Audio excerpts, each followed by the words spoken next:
नेड़ नना वातना बुलदा नारते एगा मामा बड़े दादी बड़े भैया धुर्वे साहब पुरसेत एगा नना धुर्वे साहब तल जीवन परिचय मामा चैनल ता मीकुम सियातना धुर्वे साहब मामा चैनल ते मी स्वागत है। आप सब तो नाव सेवा जोहार है।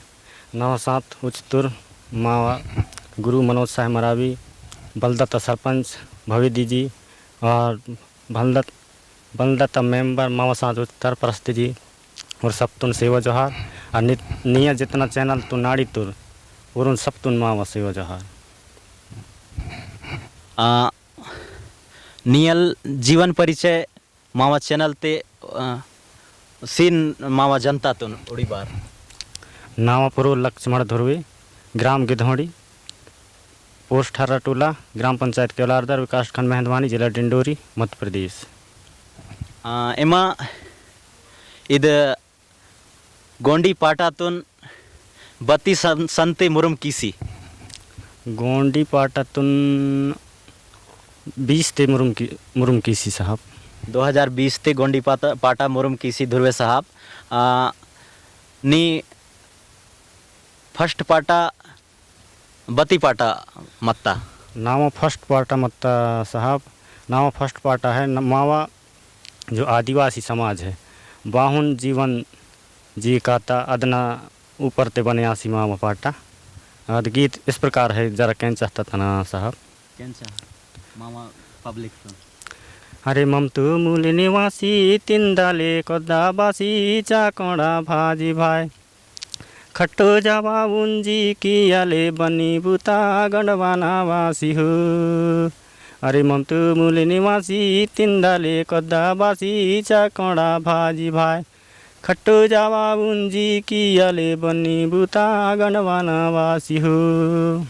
इहुनित पाटा मतलब साहब इद बद स्टूडियो तह रिकॉर्डिंग आसी इत पाटा नावल रिकॉर्डिंग आसी साहब भानु रंगीला स्टूडियो छत्तीसगढ़ तो बती संते लगभग कदे 20-21 ती होने आसी साहब। निया रंड गोंडी पाटा हैं जो बहुत ही इद मामा गोंडी पाटा फेमस पाटा हैं तो निकुन बद पाटा ते इद पब्लिक ता जान पहचान पुर्त जान पहचान तो अक्षर ज़्यादा हिलाए मावल अभी छोट कलाकार हैं दम क्षेत्र रहता है अभी इन्होंने कर रही था तम अक्षर ज़्यादा मावा पहचान तो हिल बने आए साहब। उड़ी गोंडी पाटा अद तुन जरा कैंचा मावा चैनल पे अभी जो नावा पाटा है RSS स्टूडियो तो रिलीज आता अब इस प्रकार है। गोंडी ता बोली सुरीलो मावा कुया पनकी ले जादा पेरे में लागी ताहार गोंडी ता बोली सुरीलो मावा कुया पनकी ले जादा पेरे में लागी ताहार। ये हनुमंदा इत पाटा साहब इद मावा भाषा तुन जीव इरानिक माकुम प्रयास किया चाहिए टूटी फूटी वाड़ी ते इद मावा भाषा तुन मामा पहुँची तमा महोदय जीता इद रंड शब्द मामा टूटी फूटी शब्द मत्ता इद मामा भाषा मामा पुरखालू भाषा है माकुम्बे इद भाषा ता ज्ञान हिलन अखर नावल इद जबरदस्त प्रयास मत्ता अद इहुन है नावा प्रयास इहुन है मत्ता साहब। जैसे कि मावा गोंडी भाषा जो है मैड मावा गोंडी भाषा बड़ी मावा क्षेत्र ते दवाई त रूप ते बची आता क्यों ना मावा गोंडी पाटा से मम गीत वार कम गोंडी पाटा तुन तो इधर माध्यम से मावा समाज कैंजल तो थोड़ा बहुत शब्द कनुत पुंदल इहुन कच्चिन के नन जो जिंदा मंदल कच्चिन के गोंडी पाटा त माध्यम से वारा न प्रयास की तना गोंडी पाटा बढ़िया बढ़िया पाटा हैं मावा पुरखालू कर मामा पहुँची तमा मावा चैनल ते मावा दर्शक नु हाँ दर्शक नावा ये जी सुझाव है कि मावा जो गोंडी भाषा है मम जब मावा धर्म भाषा संस्कृति तब बात कहता मम तो धर्म भाषा तो मम अभी जैसे जैसे प्रचार आता आहुन आहुन धर्म तो माने का आता पर मावा भाषा तुन मम पुण्य लहरी मम हेल्प पुण्यम तो अदन हमारे जो है तो मम ज़्यादा से ज़्यादा बच्चों भी माया मावर गीत संगीत वारे कायल गोंडी भाषा ते पाटा पसेहर और मावा जो सभा सम्मेलन आया था अगा भी ज़्यादा गोंडी भाषा ते भाषण गीत गायन आया चाहिए हुआ ईथल नावल कंदलाल विचार है मावा सुझाव है छोरेनन कत्तना। तो साथियों हमारा ये छोटा सा प्रयास था, हमें भी इस भाषा उतना नहीं बनता लेकिन हमारा प्रयास है और हम निश्चित मानते हैं कि हमारा इस प्रयास को देखकर आने वाली पीढ़ी और आने वाले पीढ़ी में हमारा भाषा को जीवित रखने के लिए यह अभी ये अंतिम पीढ़ी है। अगर हम इस भाषा को अभी इस समय सजो कर रखते हैं तो निश्चित आने वाले तो साथियों हमारा यही लास्ट पीढ़ी है और हम अगर इस पीढ़ी में हम जोर देते हैं अपनी भाषा को आने वाले छोटे छोटे बच्चों को अगर बताते हैं सिखाते हैं तो निश्चित ही भाषा जीवित रहेगा। और हमारे ध्रुवेश साहब से और इस भाषा को जीवित रखने के लिए क्या प्रयास करना चाहिए हम बड़े भैया ध्रुवेश साहब से बात करेंगे। इस भाषा जो हमारी गोंडी भाषा है इसको जीवित रखने के लिए हमें जो है हमारे अभी अब गोंडी गोटुल अगर होता तो जल्दी हमारी आने वाला पीढ़ी जो है वो गोंडी गोटुल में जाता और पढ़ता तो सीखता। इसलिए हम सबसे हमारे जितने भी सामाजिक संगठन हैं राजनीतिक संगठन हैं सबको उसमें ध्यान देना चाहिए और जैसे कम से कम नहीं तो ज़िला में नहीं तो कम से कम प्रदेश स्तर हो राष्ट्रीय स्तर हो सभी लोग चर्चा करके और गोटुल की जो है हमारे गांवों में संचालित करें, ऐसा हमारा मानना है।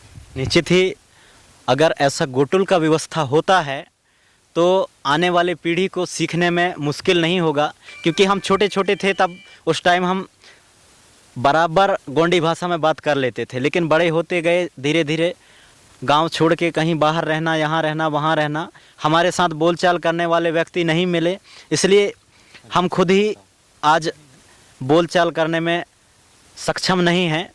वो तो ज़बरदस्त कुछ टूटी फूटी प्रयास करके और निश्चित हम भाषा को जीवित रखने के लिए प्रयास करते हैं और हम इस गोंडी भाषा को जीवित रखने के लिए मरावी साहब से भी जानेंगे, बड़े भैया मनोज मरावी जी से। अब इस गोंडी भाषा को जीवित रखने के लिए हम सबको पढ़ना पड़ेगा। पुनः जो हमसे बड़े हैं सियाने हैं जो जानते हैं उनसे हमें आज भी सीखना पड़ेगा और हम खुद सीखेंगे तब हमारे बच्चों को सिखाएंगे। और हमारे ध्रुव जी ने कहा गोटुल के माध्यम से बहुत जल्दी हमारे बच्चे और ये हमारी गोंडी भाषा जीवित रह सकता है। और इसको हम सब मिल कर के गोंडी भाषा हमारे घरों में जानने वाले हैं फिर भी हम लोग प्रयास नहीं करते। और जो दूसरे की भाषा है जैसे अंग्रेजी है ABCD करके हम उसको बोलना भी जान गए हैं, सारा चीज़ जान गए हैं। जब हमारे घर में गोंडी भाषा जीवित है, ऐसा कोई घर है जो उनके पास में मास्टर नहीं है कहना चाहिए तो उनके घर में गोंडी भाषा बोलने वाले नहीं, तो इसे दादा नहीं बोलता तो दादी बोलता है और नहीं तो दादा आजी दादी कोई ना कोई इनमें से एक बोलता है तो हम वहाँ से सीख सकते हैं, पर हम लोग ध्यान नहीं देते। लेकिन अब उसको जीवित रखने के लिए सीखना पड़ेगा। और दो शब्द बड़े भैया भवेदी जी से भी जानेंगे कि इस भाषा को जीवित रखने के लिए प्रयास हमारे क्षेत्र में किस माध्यम से होगा और हम आने वाले पीढ़ी को बता सकें कि हमारा भाषा गोंडी है। तो इसके लिए दो शब्द हम भैया से भी जानकारी लेंगे। सभी दर्शकों को सेवा जो है जैसे गोंडी भाषा की बात आया तो गोंडी भाषा हम सबको सीखना चाहिए, क्योंकि गोंडी भाषा हमारे बोलना में भी ऐसे बहुत से कोई ना कोई घर में बोलता है। एक तो दादा बोले दाई बोले कोई ना कोई बोलता है, लेकिन वो जब बोलते हैं जब अपने मेजॉरिटी के मिलते हैं तो भाषा को सबके सामने बोलना चाहिए। जैसे पिंडरोखी में है, पिंडरोखी में भी सब लोग भाषा बोल रहे हैं, तेलहंदा में भी बोल रहे हैं, खैपानी में भी बड़े लोग हैं, सब लोग बोल रहे हैं।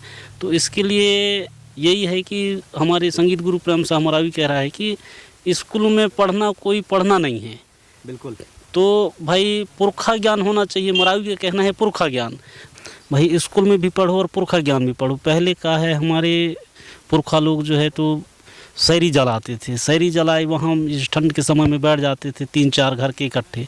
अब मोबाइल हो गया है तो लड़के बच्चे मोबाइल में ध्यान ज़्यादा दे रहे हैं, तो उसी को सियाना लोग जब बैठते थे तो पूरा पुरखा ज्ञान बताते थे उनको। पुस्तक का ज्ञान नहीं बताया जाता था उस समय पुरखा ज्ञान हर शब्द को कहावत के हिसाब से बोल देते थे। कोई मंत्र को भी बोलेंगे तो कहावत के हिसाब से बोल देते थे। वो मंत्र को हम समझ नहीं पा रहे हैं, अरे यार ये पुरखा है, ये कुछ भी बोल दे रहा है इस टाइप के। तो गोंडी भाषा को भी उसी टाइप के हमको सीखना पड़ेगा भैया, पुरखों से। हम जब तक पुरखों का ज्ञान नहीं सीखेंगे तब तक गोंडी भाषा भी नहीं सीख पाएंगे। क्योंकि कभी काल हमारे ध्रुव भैया फ़ोन लगाता है मेरे पास तो पारसी में बात करता है, मैं भी कोशिश करता हूँ पारसी में, लेकिन जब भूल हो जाता है तो ध्रुव से फिर बोलता हूँ कि गलत बोल दिया, तो बताता है कि नहीं इसको ऐसा बोलना। तो ये सीखने का एक तरीका है। हम कभी भी फ़ोन लगाता है तो ये पारसी में कहता है कि बात करने का कोशिश करता हूँ मैं भी, लेकिन मैं पूर्ण रूप से पारसी गोंडी भाषा नहीं बोल पा रहा हूँ मैं। निश्चित ही हम सभी लोग सक्षम नहीं हैं बराबर बोलने में, लेकिन प्रयास रहना चाहिए और आने वाले समय में हम अपने आप में प्रयास करें कि हम सक्षम बोल सकें और आने वाले पीढ़ी को, हमारे घर के बच्चों को निश्चित अपनी पुरखा संस्कृति सभ्यता को और रीति रिवाज को हम आने वाले पीढ़ी को बताने का प्रयास करें, तो निश्चित ही हमारा पुरखा व्यवस्था जीवित रहेगा। यही हम सबका भी मानना है। और इसी के साथ हम भैया लोगों से समय लिए और भैया लोगों ने समय दिया, उसके लिए भैया लोगों को बहुत बहुत धन्यवाद। इसी के साथ हम आप सभी दर्शकों को हमारे तरफ से, इस गोंडवाना की धरोहर चैनल से तरफ से सादर सेवा जोहार। आपके चरणों को सादर सेवा जोहार स्वीकार हो।